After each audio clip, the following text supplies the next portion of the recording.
Éric Antoine hyper déplacé lors de la finale Talent, l'une de ses interventions épinglée. Après plusieurs semaines de compétition, la finale de la saison 17 de la France à un incroyable talent est survenue. Elle a été diffusée mardi soir sur M6 et mettait en scène les 13 candidats restants, dont faisaient partie les danseurs Oscar et Tiffany, l'acrobate Enzo Pebre ou encore Aurélia, la femme orchestre. Mais c'est le finaliste Alexis Couvlaire qui a particulièrement retenu l'attention au cours de la soirée. Et pour cause, le chanteur a choisi, pour sa dernière prestation, d'interpréter le titre Requiem pour un fou de Johnny Hallyday. Un tube du regretté artiste qu'Alexis avait déjà chanté lors de son mariage, a-t-il précisé. Comme depuis le début de son aventure, il a séduit avec sa voix puissante et d'une grande justesse. Chacun leur tour, les juges l'ont couvert d'éloges. Mais, Éric Antoine, n'avait pas en tête que de parler de son talent. En effet, l'humoriste a également souhaité rappeler le message morbide de la chanson de Johnny.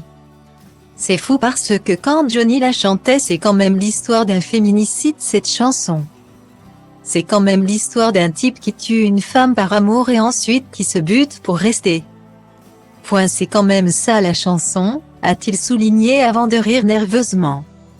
Et pour lui d'ajouter une blague. Donc est-ce qu'il y a un message vis-à-vis de ton épouse dans le choix de cette chanson?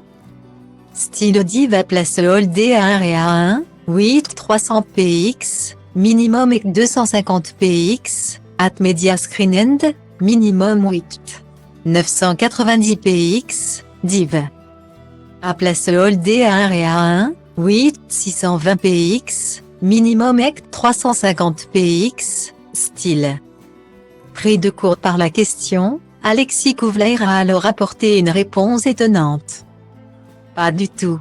Mais je pense qu'au-delà de la chanson, en fait, je pense que tout être humain peut par amour peut-être un jour malheureusement enfin voilà.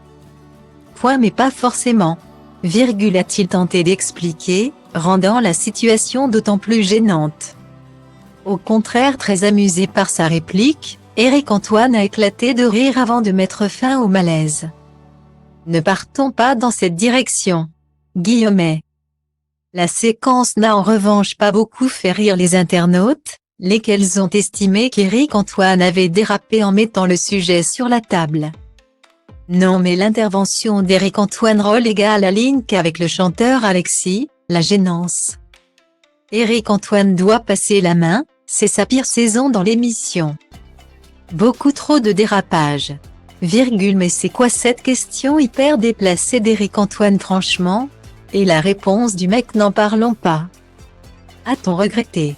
D'autres en revanche ont félicité l'humoriste pour avoir rappelé le sens de la chanson au candidat. Stylo Diva place Holdé à 1 et à 2, 8 300 px, minimum et 250 px, at Media Screen End, minimum 8 990 px, div. À place Holdé à 1 et à 2, 8 620 px, minimum et 350 px, style. À l'issue de cette finale de la France à un incroyable talent, c'est le jeune Ryan qui a été sacré vainqueur. La soirée a été suivie par 80 millions de Français, ce qui représente 15,6% du public et 21,8% des FRD à 50 comme le rapportent nos confrères de Puromedia.